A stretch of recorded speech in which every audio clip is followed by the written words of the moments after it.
Allahümme salli ala Muhammedin ve ali Muhammed. Euzu billahi mineşşeytanirracim. Bismillahirrahmanirrahim.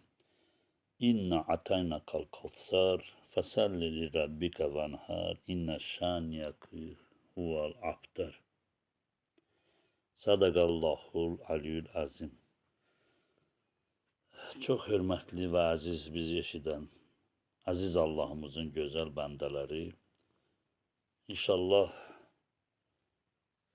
Ramazan ayının 10'u Aziz Peyğəmbərimizin sevimli zövcəsi,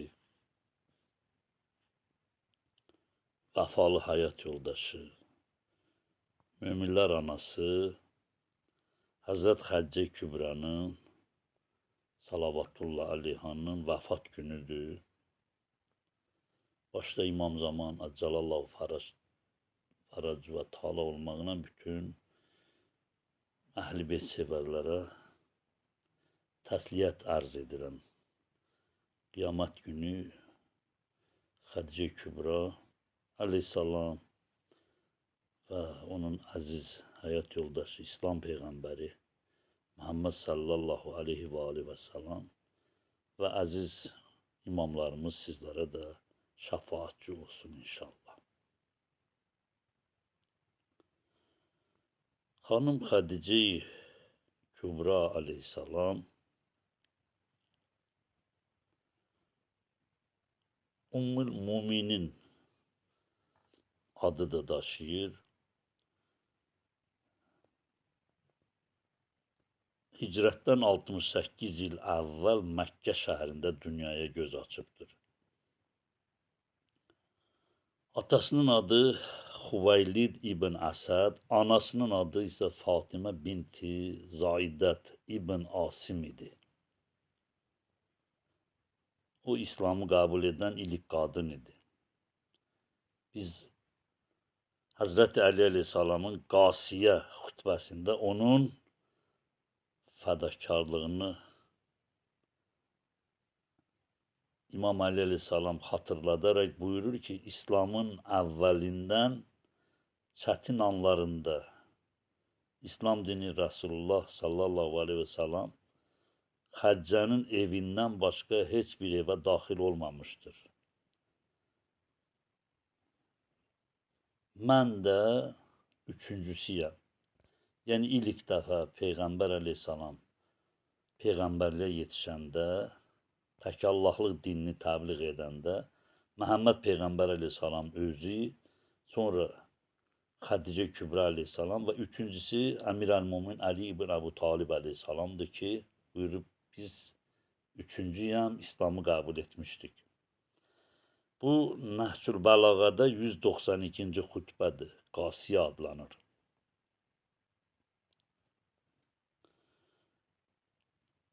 Müasir tədqiqatçıların nəzərincə Həzrəti Xədicə Kübra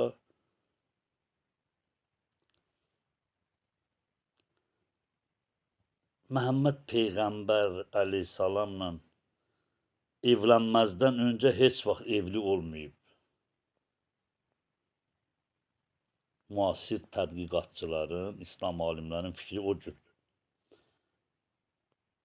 Xanım Xədicənin əleyhissalamın əmisi Vərəqə ərəblər arasında çox savadlı bir şəxs kimi tanınmışdır.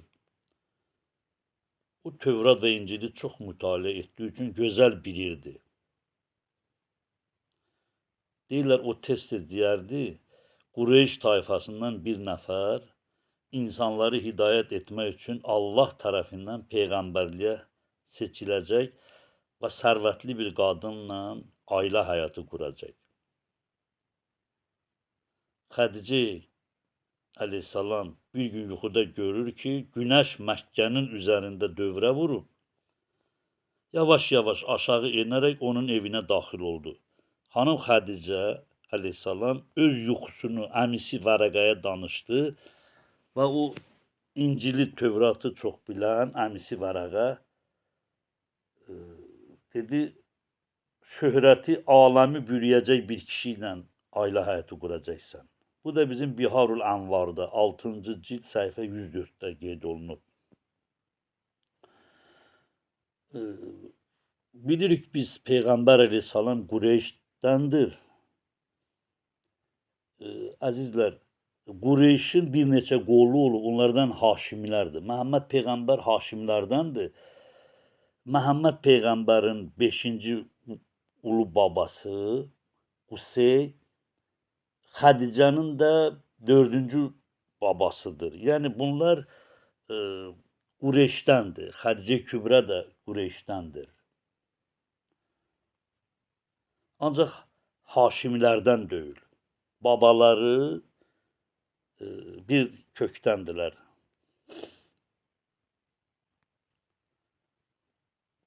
Xədicə əleyhissalam 40 yaşındaykən Rəsul Əkrəm ilə o vaxt Peyğəmbərin 25 yaşı vardı, ailə həyatı qurur.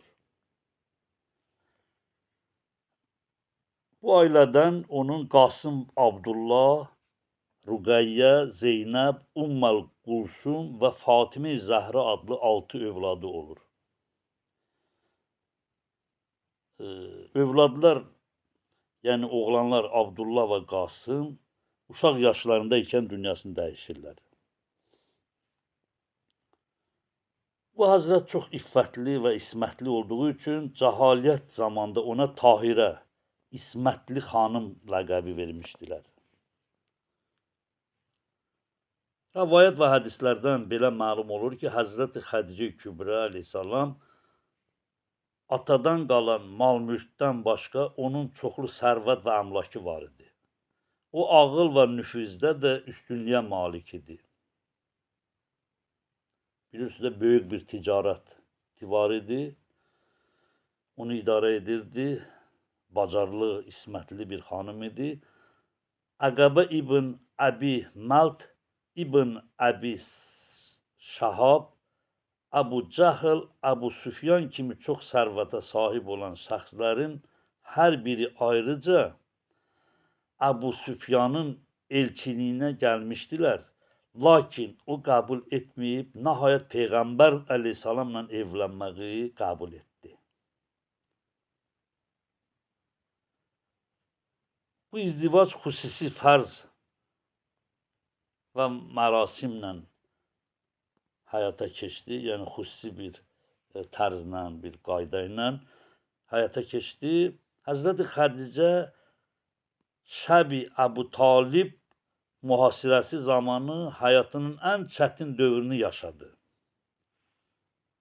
Şəbin mühasirəsindən çıxdıqdan bir il sonra Besətin 9-cu ili ya da 10-cu ili Peyğəmbər əleyhissalam vəfalı əmisi və himayədarı Əbu Talibin vəfatından bir neçə gün sonra dünyasını dəyişdi.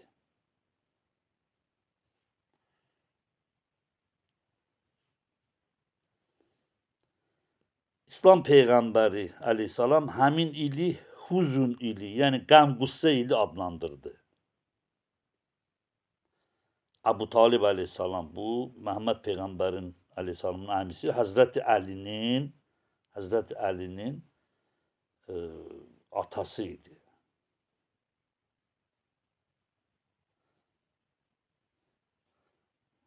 Deməli, Əbu Talib əleyhissalam vəfat elədi. Bir neçə gün sonra dünyasını Xədicə Kübrə də dəyişdi. Və Peyğəmbər əleyhissalam o ili hüzn və qəm-qüssə ili qərar verdi. Necə ki, bir neçə gün bundan qabaq Əbu Talib əleyhissalamın da tariximizdə vəfatı idi. Həzrəti Xədicə əleyhissalam 24 il Peyğəmbərlə ömür sürüb. Bu müddət ərzində o həzrətin kədərinə şərik oldu. O böyük xanım özünün böyük sərvətini İslam dinini təbliği və inkişafı üçün Peyğəmbər əleyhissalamın ixtiyarında qoyub və bu səmavi dinin irəliləməsində böyük rol oynadı. Hətta Peyğəmbər əleyhissalama Hira dağında peyğəmbərlik veriləndə Peyğəmbər əleyhissalam çox vaxt orada qalardı. Təqribən Məkkədən ora 6 kilometr nə qədərdir və o yolu gündə bir neçə dəfə və yaxud hər gün Peyğəmbər əleyhissalama yemək, su və s. aparırdı.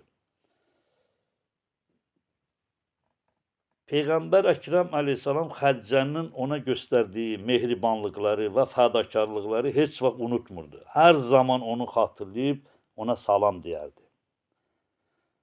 Həzrət onun haqqında buyurardı, hamı məni təqsib edəndə Xədicə məni təsdiq edərdi. Hamı məndən uzaqlaşanda o mənə iman gətirdi. Məni tək tənha qoymadı və müdafiə etdi. Allah ona rəhmət eləsin. Onun yüksək mənəvi məqamı barəsində bunu demək kifayətdir ki, bütün behişt xanımları arasında özünün yüksək məqamlı qızı Siddiqe-i Kübrə, yəni Fatimə-i Zəhra əleyhissalamdan sonra o Həzrət Məryəm, Asiya ən üstün şəxsiyyət və ən yüksək məqamdadırlar.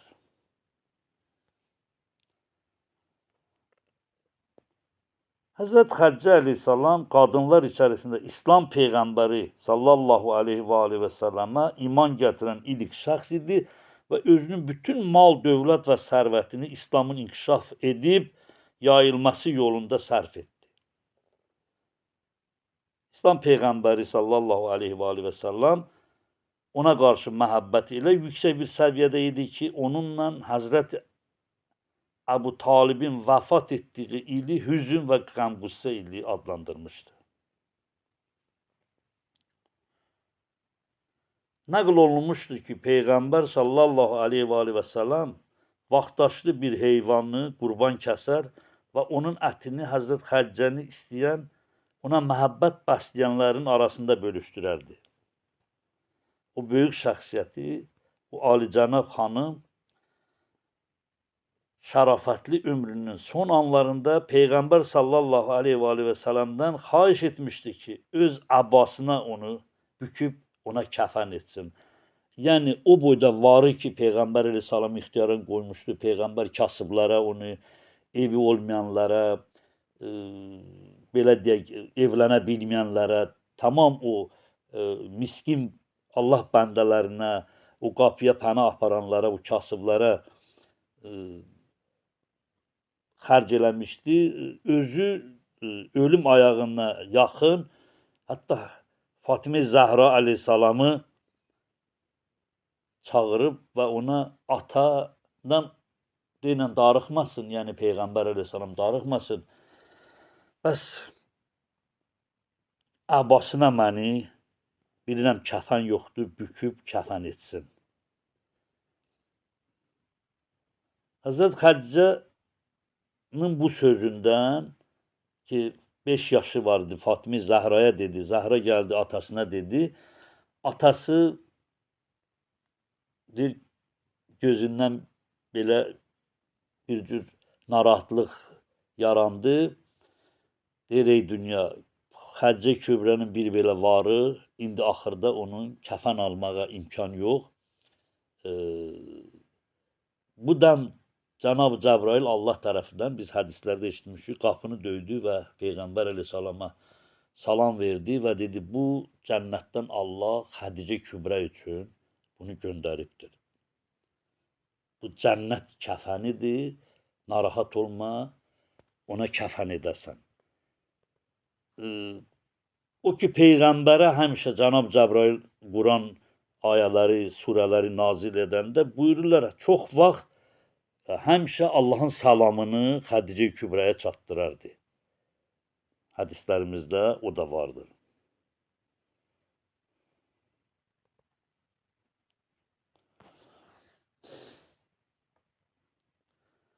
Peyğəmbər sallallahu aleyhi və səlləm